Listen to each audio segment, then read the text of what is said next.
Sobat Safety, tahukah kalian bahwa bekerja di percetakan tidak hanya memiliki bahaya fisik dan kimia, tetapi juga bahaya ergonomi? Bahaya ergonomi sering tidak terlihat, tetapi dapat menyebabkan gangguan pada otot dan rangka atau musculoskeletal disorders, seperti nyeri punggung, nyeri leher, carpal tunnel syndrome, hingga cedera kronis. Mari kita lihat beberapa contoh bahaya ergonomi yang dapat terjadi di lingkungan kerja percetakan.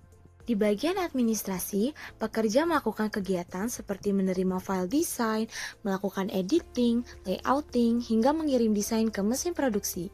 Aktivitas ini biasanya dilakukan dengan duduk dalam waktu yang lama, postur leher dan punggung yang kurang ergonomis, menatap layar komputer terus-menerus, dan menggunakan mouse dan keyboard secara repetitif.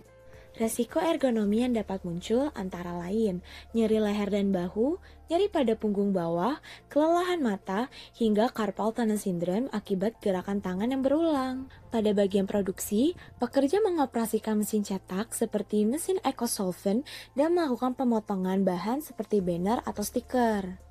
Bahaya ergonomi pada proses ini dapat muncul dari posisi membungkuk saat melakukan pengaturan mesin, gerakan repetitif saat membersihkan head mesin, menarik atau memindahkan roll media yang cukup berat, dan juga posisi tubuh tidak netral saat memotong desain. Resiko yang dapat terjadi meliputi cedera punggung, nyeri pada pergelangan tangan, ketegangan pada bahu, hingga gangguan otot dan sendi dalam jangka panjang. Pada tahap finishing, pekerja melakukan berbagai aktivitas seperti pemotongan tepi banner dan pemasangan eyelet agar hasil cetakan terlihat lebih rapi dan siap digunakan. Proses ini biasanya dilakukan dalam waktu yang cukup lama. Selain itu, posisi tubuh yang membungkuk serta gerakan tangan yang dilakukan secara berulang dapat menimbulkan resiko ergonomi bagi pekerja. Kondisi kerja tersebut dapat menyebabkan keluhan pada pekerja seperti nyeri pinggang, nyeri lutut, serta resiko terjadinya carpal tunnel syndrome. Untuk mengurangi resiko keluhan pada otot dan sendi akibat postur kerja yang kurang tepat, diperlukan berbagai upaya pengendalian bahaya ergonomi di tempat kerja.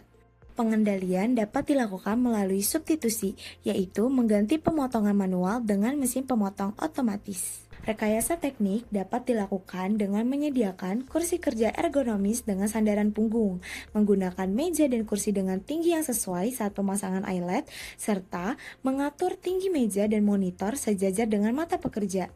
Pengendalian administratif dapat dilakukan dengan membuat SOP postur kerja yang benar, memberikan pelatihan teknik angkat beban yang aman, melakukan peregangan sebelum kerja, serta menerapkan istirahat singkat secara berkala. Penggunaan alat pelindung diri seperti kacamata anti radiasi dapat membantu mengurangi kelelahan mata saat bekerja di depan layar komputer. Bahaya ergonomi mungkin tidak langsung terlihat, tetapi dampaknya dapat dirasakan dalam jangka panjang dan dapat menurunkan kesehatan serta produktivitas pekerja. Dengan penerapan pengendalian yang tepat, serta kesadaran akan postur kerja yang benar, resiko gangguan otot dan rangka dapat dicegah. Ingat, bekerja dengan aman bukan hanya tentang menyelesaikan pekerjaan, tetapi juga menjaga kesehatan tubuh dalam jangka panjang. Tetap utamakan keselamatan dan kesehatan kerja di tempat kerja.